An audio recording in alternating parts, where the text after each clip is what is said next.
नमस्कार दोस्तों, स्वागत है आपका मेरे चैनल पे। आज मैं आया हूँ राजस्थान के मेवाड़ क्षेत्र के मेणार गांव में, जहाँ की जमरा बीज बहुत प्रसिद्ध है, बड़े जोरों शोरों से मनाई जाती है। दिवाली और होली का इतना महत्व नहीं है जितना जमरा बीज का है इस गांव के अंदर। दूर दूर से लोग इसे देखने आते हैं और गांव के लोग बड़े हर्षोल्लास के साथ इसे मनाते हैं। आज मेरे साथ हैं मेरे मित्र जी, ये मुझे पूरा दिखाने ले जा रहे हैं प्रोग्राम। तो यहाँ पे जरा ये स्थान है, हाँ। यहाँ पे पूरा इतिहास पढ़ेंगे फिर 12 बजे बाद। अच्छा, यहाँ पे सब आएंगे, सब इधर हमारे जो ढोल बजाते हैं ढोल, तो पूरा इतिहास पढ़ेंगे यहाँ पे सब गाते हुए? हाँ, गाते हुए।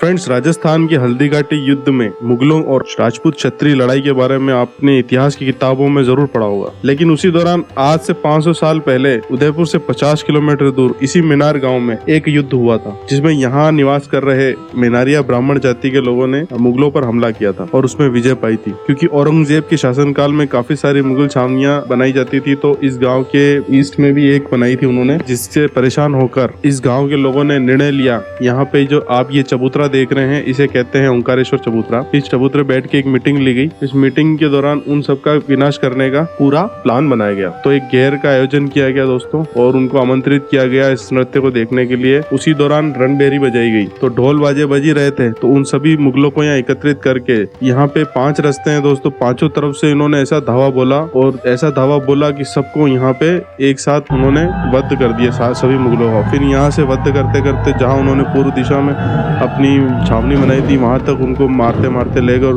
पूरे सभी मुगलों का विनाश कर दिया था। उसी युद्ध की जीत को याद करने के लिए ये कार्यक्रम जो आप देख रहे हैं अभी, इसका आयोजन किया जाता है। इसका नाम है जमरा बीज।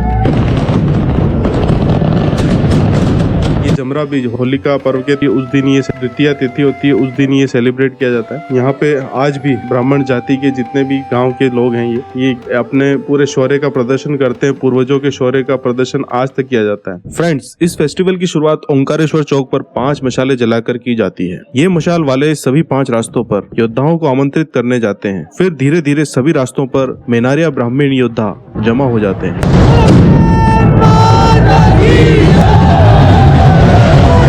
तो रणबेरी बजने पर और गांव के बुजुर्गों के इशारे पर एक साथ हमला करने वाली क्रिया को अंजाम दिया जाता है।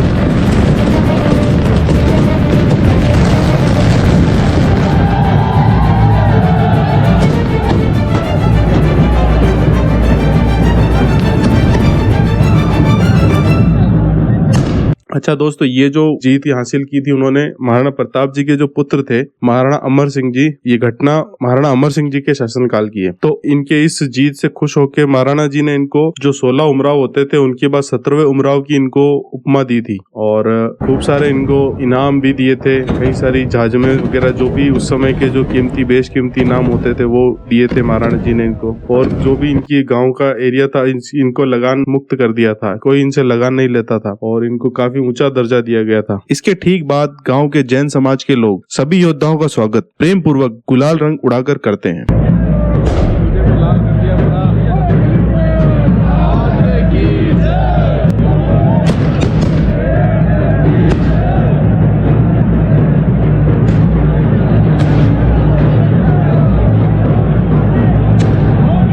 दोस्तों, यहाँ मेणार गांव में आने के बाद मैंने अभी देखा मोर्चाबंदी।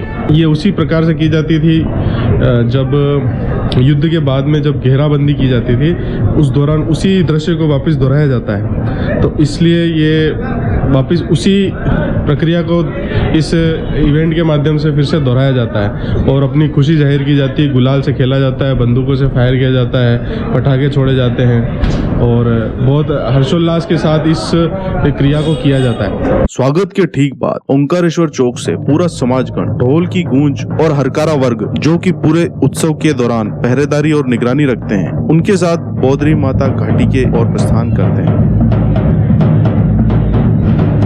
सभी पुरुषों के यहाँ 2 पंक्तियों में खड़े होते ही पीछे चल रही गांव की सारी महिलाएं होलिका दहन स्थल, जिसे थंब चौक के नाम से जाना जाता है, की ओर तेजी से प्रस्थान करती हैं। वहाँ वह शीतल जल से अर्घ देती हैं और होली ठंडी करती हैं। इस रिचुअल के पीछे एक मान्यता ये भी है कि गांव के ही ब्रह्मा सागर तालाब के किनारे विराजित अम्बा माता भी बरसों पहले इन महिलाओं के झुंड में साधारण महिला के रूप में शामिल हुआ करती थी।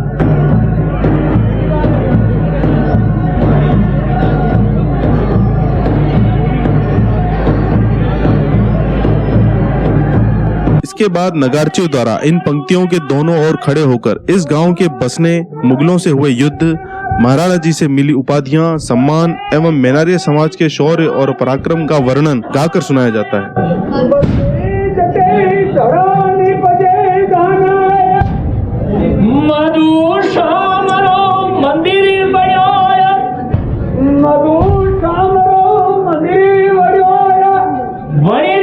महिमा अपरंपाराय इतिहास सुनाने के बाद सभी जन रंजीत ढोल के नगाड़ों और आतिशबाजियों के साथ फिर से ओंकारेश्वर चौक पहुंचते हैं। यहाँ मेणार का प्रसिद्ध गैर नृत्य तलवारों और लाठियों के साथ किया जाता है। इसमें युवा एवं वरिष्ठ जन दोनों भाग लेते हैं।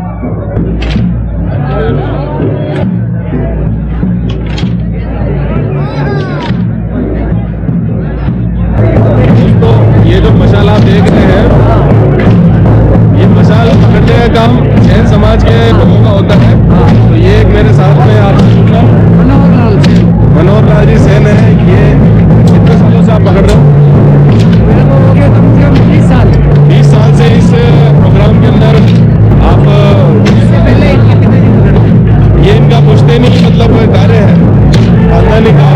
जब भी ये 15-20 का उत्सव होता है, इसमें मशाल ही पकड़ते हैं। अब मेरे पास में मेरा लड़का है, आपका क्या नाम है? मनोहर लाल सेन। और आपका? मुकेश जी। तो मुकेश जी और मनोहर लाल जी दोनों पिता पुत्र हैं और इनका ये काम है मशाल पकड़ने का। हाँ, यहाँ पर जो मेहमान आते हैं उनके ऊपर जो गुलाल छिटकते हैं ना, वो यहाँ के जैन समाज के लोग छिटकते हैं। और यहाँ पे जो खेल खेलते हैं, यहाँ पे पानी छिटकते हैं, यहाँ हमारे गाँव के पूजापत समाज के वो। और मतलब जितना भी तेल जलता है ना, वो हमारे गाँव के जैन समाज के वो दान में वो देते हैं। सबका अपना अपना कार्य है, काम बांटा हुआ है। सब समाजों ने अपना अपना काम बटा हुआ है इस उत्सव को सफल बनाने के लिए। और किसी को कहने की और किसी को शिकायत का मौका और नहीं। यहाँ पे इस महोत्सव की ये बात है, किसी को बुलाना नहीं पड़ता है। सब अपनी सद्भावना से, स्वेच्छा से सब यहाँ आते हैं और ये पूरा त्योहार को। और हमारे जो जिसके विदेश में रहते हैं, विशेष तौर विदेश से यहाँ पे आते हैं। विदेश से यहाँ पे आते हैं, बहुत आउट ऑफ कंट्री। आधे घंटे के इस घेर नृत्य के बाद आग के गोलों तथा तलवारों के साथ खेलकर शौर्य और पराक्रम का प्रदर्शन किया जाता है। इस तरह से रात की 3 से 4 बजे तक ये कार्यक्रम चलता है।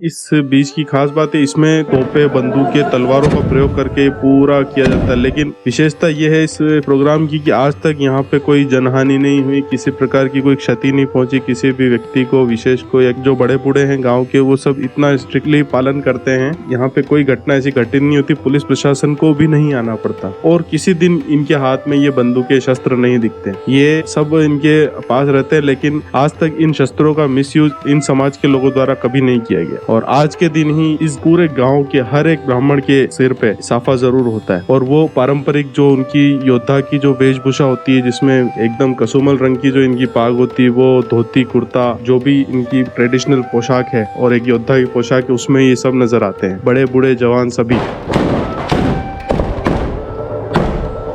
तो दोस्तों, अगर आपको मेरे द्वारा दी गई जानकारी अच्छी लगी हो तो कृपया मेरे इस वीडियो को लाइक और शेयर जरूर कीजिएगा और चैनल को सब्सक्राइब करके बेल आइकन दबाना मत भूलिएगा। अंत में मेरा युवा वर्ग से विनम्र अनुरोध है कि जो नशा करते हैं वह नशे को त्याग करें एवं अपने चरित्र का निर्माण कुछ इस प्रकार करें कि आपके माता पिता को आप पर गर्व हो और महिलाएं आपके साथ सुरक्षित महसूस करें। धन्यवाद।